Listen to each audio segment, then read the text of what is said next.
Welcome back to the channel here at Trades to G. My name is Sammy. Today we're going to chart TBLA, WMT, and last but not least AAP. It's been a while since I posted my last video. August is a slow month in the markets and everybody's on vacation. So now that I'm back from it, let's start charting. Let's start kicking off some videos. Let's start off with TBLA first. We do have a butterfly harmonic completion point.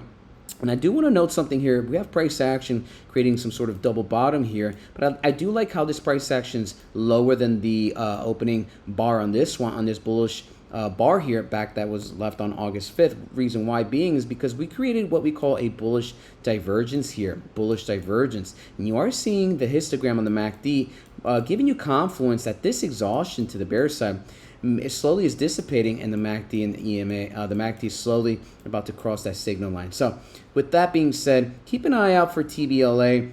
I do like how price action is at a nice Fibonacci level at the golden pocket, and also this consolidated node here, another area where price was finding a bounce here, then eventually lift off. I do want to see continuation basing here on said TBLA price action.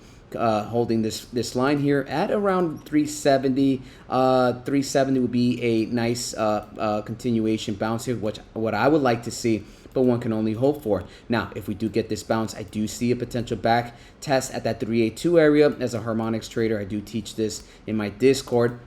We look things for through layers and layers, okay? We don't like, oh, there's a gap here at 515, but price may never get to that gap, even though it would be nice, okay? Even though it would be nice. I would love it back here because that would technically be a PT target number 3. But again, take things by blocks and layer by layer. With that being said, keep your eyes on TBLA. I do like these added confluence for potential upside momentum back at that 382. WMT, now we do see a nice lower high and lower low trend line. This specifically is a lower low trend line here, but you are seeing a bearish channel on WMT. But one thing to note, this lower low trend line support, if you guys take a look, it always acted as a bounce, acted as a bounce, acted as a bounce, acted as a bounce, acted as a bounce, maybe. But you are seeing a bearish channel. So with added confluence and a sharp harmonic completion point, WMT to me would be a nice area where price action printed a doji bar with the trendline support. It would make sense historically speaking. You are seeing Harami candle setup formation in our current daily candle here, which is great inside bar. 106.51 is your high.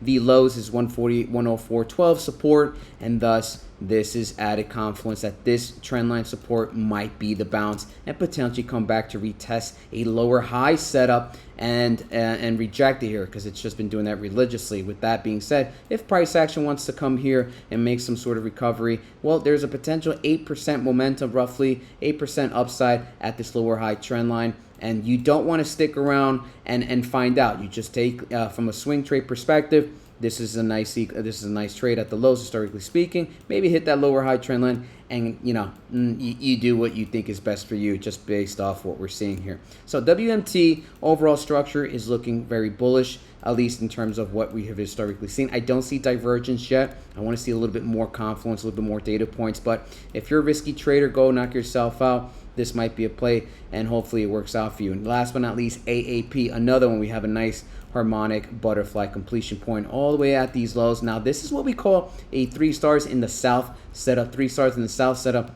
and the stars immediately just got into this bearish bar, another Harami setup here. Now, these 3 stars in the south setup, you don't want to break below 40.66. That's what the that's what the candle structure, at least what the terminology is. You don't want to break below 46. At least you have a little bit of base here, a little bit of room here. Now that you're a little bit more on the upper side of this entire candle structure, 43.80 more or less. So again, I do like how the relative strength is breaking above the 30, but I do want to see a little bit of divergence. Now, there is a gap here at roughly 56.04.